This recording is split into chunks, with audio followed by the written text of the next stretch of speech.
Hey guys, Scott here, and welcome to the Rogue Review. So today we're going to talk about Iron Fist. It is the latest Marvel Netflix series following Daredevil Season 1 and 2, Jessica Jones Season 1, and Luke Cage Season 1. And so, let's get into it. Iron Fist, is it any good? It's so-so. Just to give you a background on the character, bit of the plot. Iron Fist basically follows the adventures of Danny Rand. He's around 25, and he's returned to New York after all these years. People thought he died in a plane crash with his parents when he's 10 years old, but he survived, and he claims to have been found by warrior monks and taken to this mystical city no one's ever heard of and trained to become the immortal Iron Fist, the enemy of the hand. And so he's returned to the city, and everyone thinks he's a bit of a loon and doesn't believe he is who he says he is. And so that's where we begin. And it begins a bit squiffy, to be honest. I wasn't a big fan of it after the first episode. I thought, if this was any other series, I wouldn't watch any further, but because it's Marvel, I'm going to keep watching. And it did get better.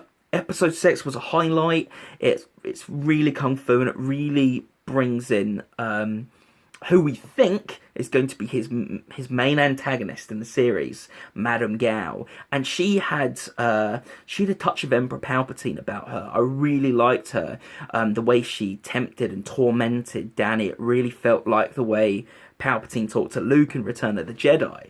And I really wanted them to go further with that, and that relationship really was just sucking me in. But eventually they did something that they did in Luke Cage, which a lot of people had issue with there, but I didn't, and that they brought in secondary antagonists who sort of took over from her. This guy, I'm not going to mention his name, just you'll get into it, but I wasn't a fan of it because I really liked the relationship they established with Danny and Gao, and I was just thinking, why just throw that aside?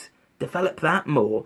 But no, we didn't get that. And after that, my attention went down again. So it was sort of a very, exciting roller coaster for a moment, boom, and then down again. But some of the other characters were quite interesting. I think my favourite character besides Madame Gao was the character of Ward Meacham. And so Rand Industries is sort of, Danny owns 51% of it and shares, and the Meachams own the other 49%. And so Ward, he's around Danny's age. He grew up with him, and he's just a really angry character. He's got issues. He's addicted to muscle relaxants, and there's a touch of Patrick Bateman to him, not just in his look but in who he is. And he has a moment with his father later on that's almost Shakespearean. There's a lot of blood, and I really liked the direction they were going with him. But much like with Iron Fist and Madame Gao, it just went down again and lost my interest. And by the end of the series, I was really struggling to watch. I was really struggling to take it all in because it wasn't as interesting. The characters didn't go in natural directions for me. Everyone just felt shoehorned into place, but it wasn't entertaining, so I was watching because I was like, I have to review this, I have to talk about it. And I'm really disappointed with it, really. This is the biggest disappointment I've had from a Marvel film, I think, since Age of Ultron, actually. I think it's the biggest disappointments from them since then. It had its high points. There was some fun. There's some cool action sequences, but it's not enough to save the story, which was just lackluster.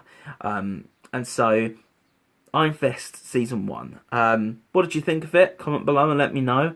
I've been Scott, and yeah, I'm still looking forward to the Defenders, even though Iron Fist was so-so. Anyway, catch you later, guys. Peace.